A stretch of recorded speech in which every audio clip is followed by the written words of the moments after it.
यो बडियारपट्टिको हुलाकी राजमार्ग हो र यहाँ चाहिँ एकजना प्रहरी अधिकृतसँग विवाद हुँदाखेरि यहाँ जाम गरिएको छ यहाँकै स्थानीयहरूद्वारा हेर्न सकिन्छ र यहाँ प्रहरी अधिकृतहरू पनि आउनु भएको छ यस घटनालाई मिलाउनका लागि यस घटनाको बारेमा सत्य तथ्य बुझ्नका लागि एसपी साहब आफै स्वयं स्थलगतमा आइपुग्नु भएको छ र विवाद भएका कुराहरू बारेमा उहाँहरू जाँचबुझ गरिरहनु भएको छ के वास्तविकमा के घटना भएको हो त्यस सन्दर्भमा चाहिँ यहाँ चाहिँ कुराकानी गरिरहनु भएको छ हेर्न सकिन्छ।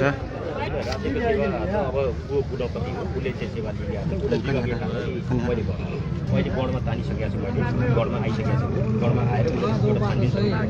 छानबिन समितिले उसको टिकट मेडिकल गराउनु उतिखेर यसलाई कारबाही मेडिकल रिपोर्टिङ हुन्छ सार्वजनिक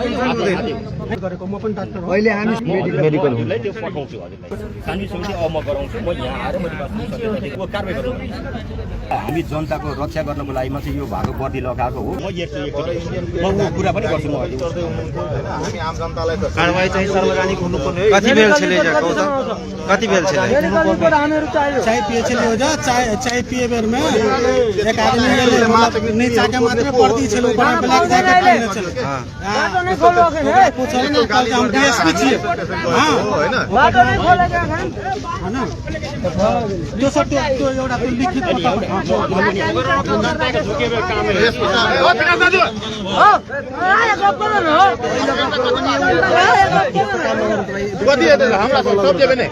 यो सर्वसर्ना हैन हामी सबैजना जान्छौ सुन्नु हामी सबैजना जान्छौ एउटा अश्लील शब्द प्रयोग गर्नु भनेको एकदम सबैलाई नराम्रो कुरा हो प्रहरी ऐन 2013 भित्र रहेर कुरा गर्नुपर्छ तपाईहरुलाई नेपालको संविधान 2072 ले 308 को धारा किन लेखेको छ आउनु भएको छ आठ दिनमा के छ मौलिक हक अधिकार लेखेको छ मेडिकल रिपोर्ट गराएर त्यस्तो आश्वासन दिनु भएको छ हैन यदि मेडिकल रिपोर्ट तपाईहरु पनि त्यहाँ ठाउँमा आउनु